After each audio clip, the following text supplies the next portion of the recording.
Hey Dulles family, for those of you who may not know me or we've never met, my name is Andrew. I'm the student pastor here, and I'm so glad that you have joined us today, that you're here. We do our very best to try to ensure that the experience of Dulles Church, the gathering of Dulles Church, is accessible to as many people as possible. Wherever you're living, in a different state, in a different country, in a different time zone, through our podcast, through videos like this, and in person, we do our best to make sure that everyone can experience as much as possible of what we do and who we are at Dulles Church. One of the harder things to bring people into or to offer an experience to, especially for people who maybe are farther, who live in a different place, if you're watching this right now, something that's hard to experience is what happens kind of behind the scenes, what happens before the message, before worship, the prep, things, stuff like that. So for the next few weeks, I want to bring you into that experience. I want to bring you into the behind the scenes experience that happens on Sunday mornings. For us, it's called All Call. In a simpler term, it's kind of our gathering before the gathering. It's where the leaders and the volunteers of the morning, we gather together to prepare our minds, prepare our hearts, to get excited for Sunday and for what God is going to do, God wants to do in that particular morning.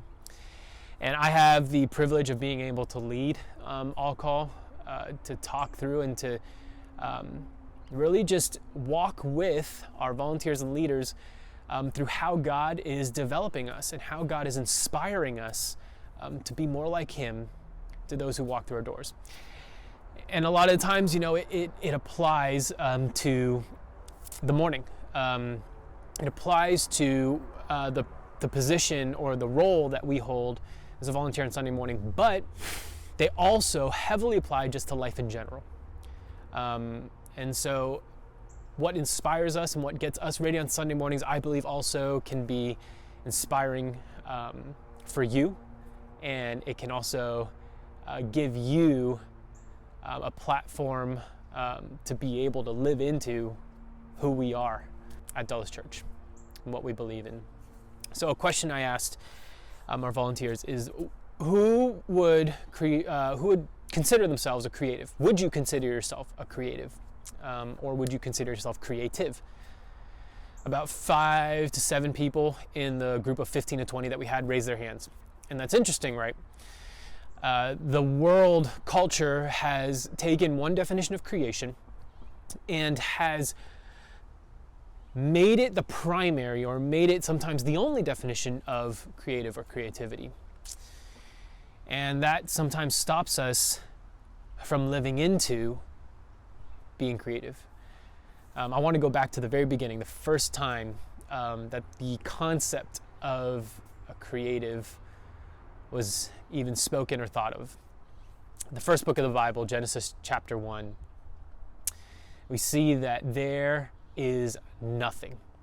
The blankest canvas that you could ever imagine, a chaotic void of nothingness existed. And what we see is God begins to speak, begins to create through speaking the sky and the earth and the sun and the moon and the grass and the water and the mountains and the trees, the solar system, the animals that will swim in the sea and the animals that will walk on the earth and the animals that will fly in the air. He begins to create, and all of a sudden things just start popping up. It took him 6 days to finish the creation of what he was putting together. And on the 6th day, he created something that was vastly different, that was so special compared to anything else that he created thus far. He created man and he created woman. Created you and me, the humans. And we were different because we were made with a specific purpose and a specific layout. Genesis chapter 1, 26 and 27 says, God said, let us create man and woman, them in our likeness, in our image. so that they may rule over the earth. No other thing was created in God's image. And so why is that important? Why is it important that we received the image of God? Why is it important that humans received God's image? When God created, when God spoke things into existence, that was something that was specific to Him only. There was nothing else on the earth that could create spontaneously or instantaneously. That's part of His image. And when He gave that image to us, He also gave us creativity. You see, when a bird makes a nest, and you see the nest, and you see how intricate and how creative, you think how creative they are bringing little things to the nest, that's not actually creativity. That's how they were designed. That's how they were programmed. They were designed by God to find anything they could to make a nest. Beavers' dams, work of art in terms of structure, the structural integrity. It's not creativity. It's just how they were designed. It's just how they were programmed.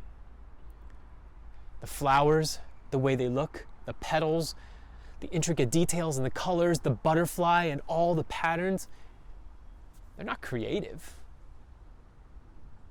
It's just how they were designed.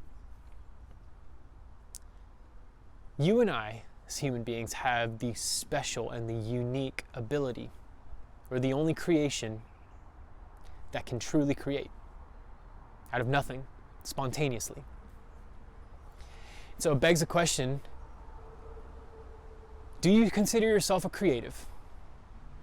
If you answered no at the beginning of this video, I want you to answer again. Do you consider yourself a creative? What happens when we don't consider ourselves a creative is we tend to step back, or we shy away from, or we don't see as much purpose or value in what we do or what we say. But what being made in the image of God tells us, what it implies, what it gives us as a responsibility in our lives, is that we are creatives. We are creatives. So you're thinking, I can't even play an instrument. I can't paint, I can't do anything.